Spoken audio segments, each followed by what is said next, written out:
यहाँ पे 20 marks allocate करते हैं, ठीक है। और कोऑर्डिनेट ज्योमेट्री भी 10 मार्क्स और अदर वन इज ज्योमेट्री 100। तो 100 मार्क्स का क्वेश्चन ये इस तरह से बनता है। अब आपका डिपेंड करता है कि आपका एग्जाम का पैटर्न किसके अनुसार हो रहा है।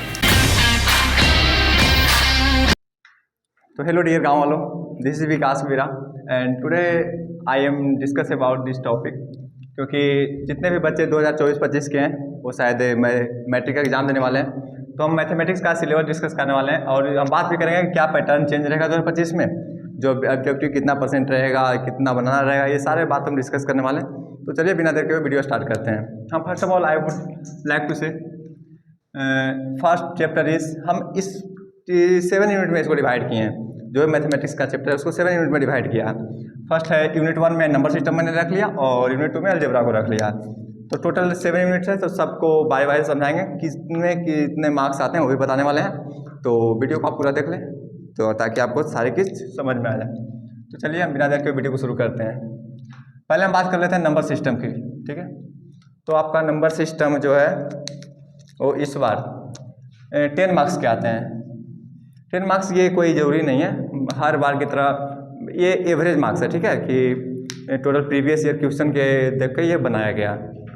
तो यहाँ पे जो 10 मार्क्स है हम पैटर्न की बाद में करेंगे, बाद में करने वाले हैं। पहले हम इसको बात कर लेते हैं कितने मार्क्स के क्वेश्चन आने वाले हैं। हम जो भी बातें करेंगे शॉर्ट में करेंगे, ज़्यादा देर आपका टाइम नहीं लेंगे, ठीक है। तो first of all number system की बात करते हैं, जिसको हम हिंदी में संख्या पद्धति भी बोलते हैं। तो इसके एक चैप्टर है, सिर्फ इसमें एक ही चैप्टर है जो कि है रियल नंबर, जिसको हिंदी में वास्तविक संख्या भी बोलते हैं। तो इसमें से 10 नंबर का क्वेश्चन एवरेज आता है, ऑन एवरेज हमेशा आता है, ठीक है। लेकिन अगर डिपेंड करता है कि आपका पैटर्न क्या है एग्जाम का।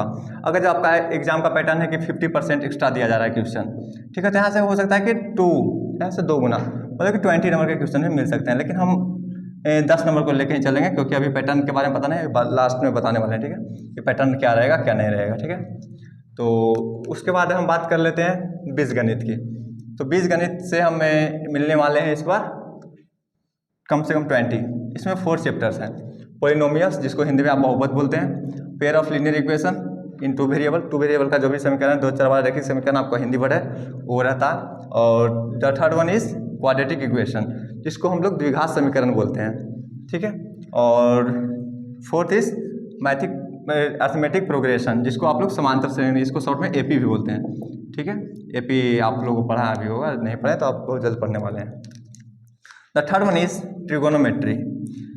इसको आप काफ़ी 10th क्लास के बच्चों का काफ़ी फेवरेट चैप्टर है ये ट्रिगोनोमेट्री। इसमें जाने 2 से 3 पार्ट होते हैं, जिसमें हम एक ही पार्ट में लेके चल दिया कि इंट्रोडक्शन और टू ट्रिगोनोमेट्री, जिसको ट्रिगोनोमेट्री का परिचय कहते हैं। इसमें सारे आ जाएंगे जो भी आपके हैं वो आ जाएंगे। और हाइट एंड डिस्टेंस एक अलग चैप्टर है, उसे मैंने मान लिया है, ठीक है। तो यहाँ से भी आपको करीबन 20 मार्क के क्वेश्चन बनते हैं, ठीक है। और उसके बाद हम बात कर लेते हैं कोऑर्डिनेट ज्योमेट्री। तो कोऑर्डिनेट ज्योमेट्री 10th में आपको ज़्यादा कुछ नहीं पढ़ना है, सिर्फ लाइंस पढ़नी है, वो भी 2D, ठीक है। 3D आपको आगे चल के पढ़नी है। यहाँ से आपको भी 10 नंबर का क्वेश्चन, ये जो नंबर हम मान रहे हैं वो अप्रोक्सीमेट मान रहे हैं, ये कंफर्म नहीं कि मतलब 10 नंबर का आना ही हो सकता है कि 8 आ जाए, यहाँ से आपको 11 आ जाए, सॉरी 12 आ जाए, क्योंकि इसका ऑन एवरेज 10 आ जाएगा, ठीक है। तो आगे बात कर लेते हैं हम ज्योमेट्री की, ठीक है, जिसको हिंदी में ज्यामिति भी बोलते हैं। यहाँ से भी 4 टॉपिक हैं। The first one is triangle and second one is Pythagoras theorem and इसका यूज्ड भी पूछता है, ठीक है। यानी कि पाइथागोरस में पढ़ लिए, उसके बाद आप बोल रहे हैं कि ये तो आया नहीं, इसका यूज्ड भी हमेशा पूछ लेता है, इस पर बेस्ड क्वेश्चन भी रहते हैं, ठीक है। और टेजेंट ये है वृत्त की स्पर्श रेखा, ठीक है, ये भी अच्छे खासे मार्क्स में आते हैं।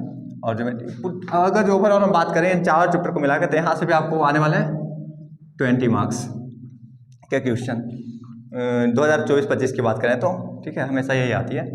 और यहाँ से इसमें ज्योमेट्री और मेंसुरेशन में हमेशा कंपेरिजन होता रहता है, क्योंकि दोनों को मिला के हमेशा 30 मार्क्स का पूछता है। तो इन दोनों में तो हमेशा कंपेरिजन होता रहा है। अगर जो कभी यहाँ से 18 पूछ दिया तो यहाँ से पूछ देगा 12 मार्क्स का मेंसुरेशन से, कभी वहाँ से 22 पूछ दिया तो यहाँ से 8 मार्क्स का, ठीक है। तो ऐसा क्षेत्रमिति जो होता है मेंसुरेशन आप बोलते हैं, उसमें दोनों में कंपेरिजन हमेशा होता रहता है।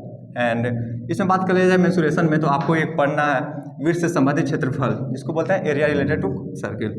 ठीक है, मतलब सर्किल पढ़ना, और उसके बाद वॉल्यूम एंड सरफेस एरिया पढ़ना, आयतन और पृष्ठ क्षेत्रफल जिसको आप बोलते हैं। बस मेंसुरेशन में ज़्यादा कुछ पढ़ना नहीं है 10वां में, इतना ही बहुत कुछ हो जाता है। ठीक है, और द लास्ट वन यूनिट हमने मांग के चला प्रोबेबिलिटी एंड स्टैटिक्स। ठीक है, प्रोबेबिलिटी एंड स्टैटिक्स जिसको हम प्रायिकता और सांख्यिकी बोलते हैं। तो इसमें भी 4 चैप्टर्स हैं। पहला जिसको आप संचयी भ्रमवार्ता बोलते हैं, इसे तो one of the most important part है 10th क्लास का जो भी बच्चा पढ़ते हैं, ये तो स्टैटिक्स में पढ़ना ही पड़ता। उसके बाद हमें माध्यिका और बहुलक, तो इसमें से भी करीबन हमें मिल जाता है 10 मार्क्स का क्वेश्चन। ठीक है, टोटल मिला के। तो अगर हम टोटल ओवरऑल की बात करें तो ऐड करते हैं, तो मैंने बोला कि जैसे यहाँ पे मैं लिख दे रहा हूँ, आपको दिख रहा होगा कि 10 मार्क्स से मैंने बोला नंबर सिस्टम से आने वाली है, प्लस 20 मार्क्स बोला कि मैंने अलजेब्रा से आने वाली है। ठीक है, और बात कर लेते हैं त्रिकोणमिति की। त्रिकोणमिति की तो यहाँ भी 20 मार्क्स अगर जो ऐड करते हैं। ठीक है, और कोऑर्डिनेट ज्योमेट्री भी 10 मार्क्स, और other one is geometry plus mensuration 30 marks plus 10। अगर ओवरऑल ऐड करें तो आप देख सकते हैं 30, 50, 50, 100, तो 100 मार्क्स का क्वेश्चन ये इस तरह से बनता है। अब आपका डिपेंड करता है कि आपका एग्जाम का पैटर्न किसके अनुसार हो रहा है, इस पर बहुत सारा डिपेंड करता है। अगर आपको 50% क्वेश्चन दिया गया तो कुछ कम हो जाएंगे, कुछ ज़्यादा हो जाएंगे क्वेश्चन आ जाएंगे। सब में अगर हर बार 50% देता है तो सब में से दुगना हो जाएगा, क्योंकि अगर जो आपके पास 100 क्वेश्चन दिया जा रहा है जिसमें से 50 बनाने का ऑप्शन है, तो अब इसलिए बात है कि आपको दोगुना क्वेश्चन मिलेंगे, चाहे वो दीर्घ उत्तरीय हो या लघु उत्तरीय हो।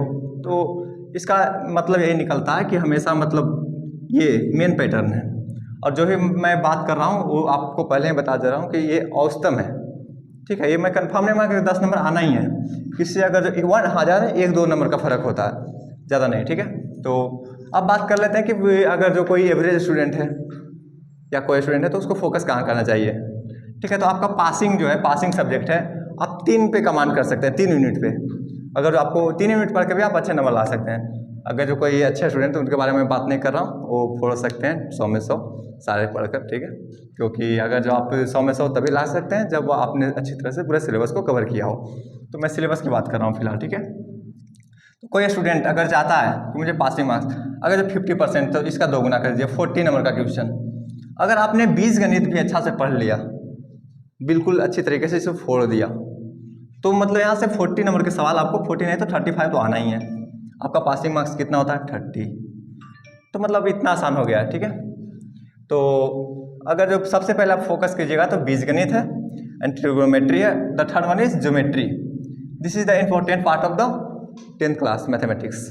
तो ये थी हमारी आज की बातें, तो बाकी बातें कल करते हैं। Thank you so much guys, till that take care, thank you.